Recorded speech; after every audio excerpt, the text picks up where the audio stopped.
Hi everyone, Mayumo here. Today I'm excited to share with you my digital art process on how I create my illustrations. If you're just getting started too, you're at the right place. It can be kind of overwhelming starting digital art altogether because there's so many apps, so many tablets and or programs that you need to know about. But today I'm going to be sharing my experience with what it's like to be using an iPad and the Procreate program when it comes to creating digital art. So I've been using my iPad since 2019, and I would say that it's quite a powerful tool and it's pretty portable, and unreal as it sounds, I find that it's cheaper compared to using other programs and or tools. So this is my iPad. It is a 10.9 inch iPad Air 3rd generation, built in 2019. Only has about 64 gigs of memory. It's not the latest and greatest, but this is me telling you that you don't need the latest greatest iPad Pro, Max, Ultra, Z10.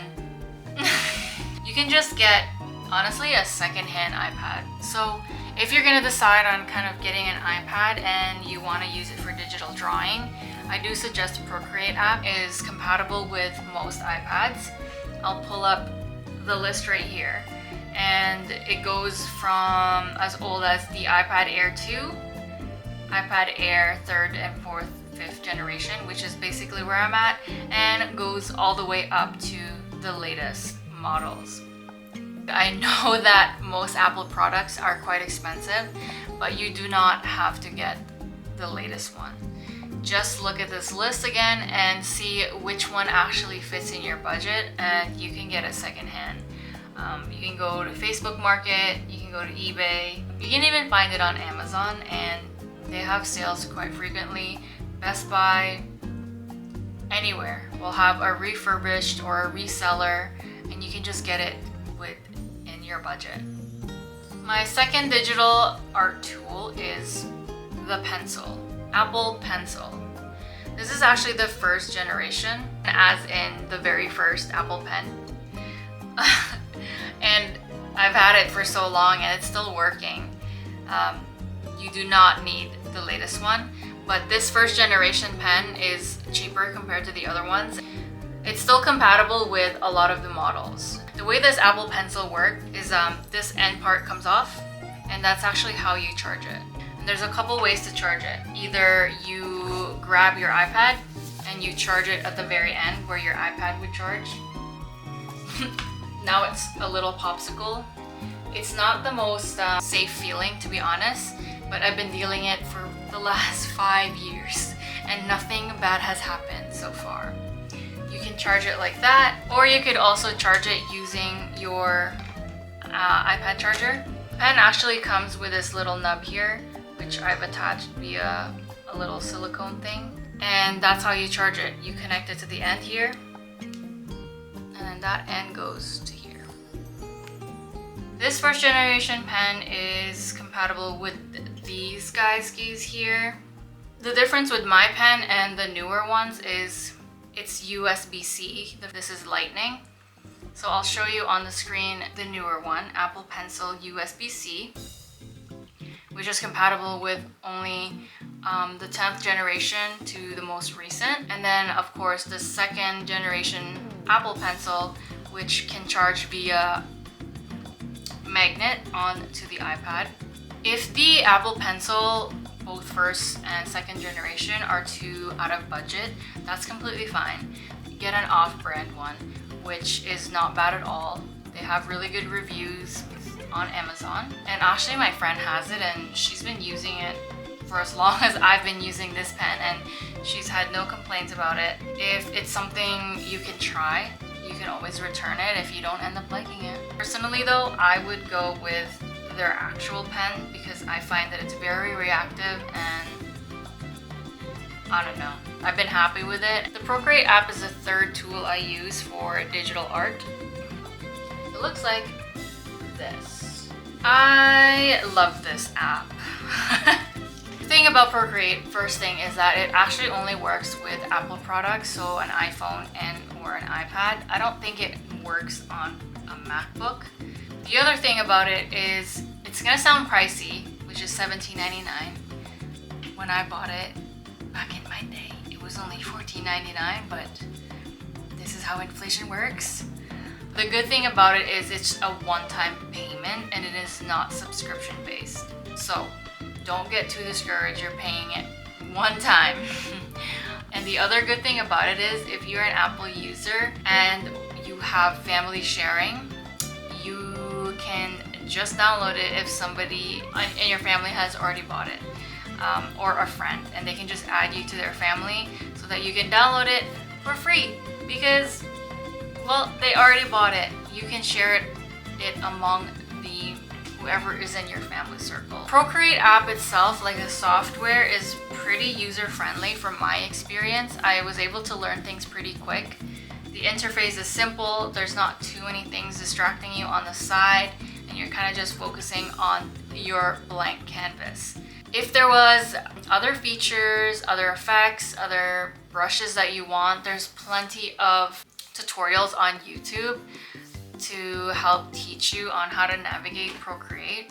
That's kind of how I've gone around with teaching myself on how to use this software itself, and honestly, it's pretty easy. For what I use it for, Procreate meets all my needs of illustrating. The one favorite thing I like about it is that it actually records your drawing process. So you get to see your sketch from the very beginning up until the very end. And honestly, it's a really cool little feature that I enjoy seeing.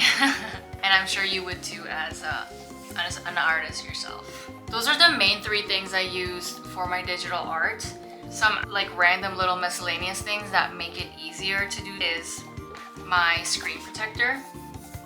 So it was very hard to transition from drawing on paper and then all of a sudden drawing on glass with a piece of plastic, which is the pen.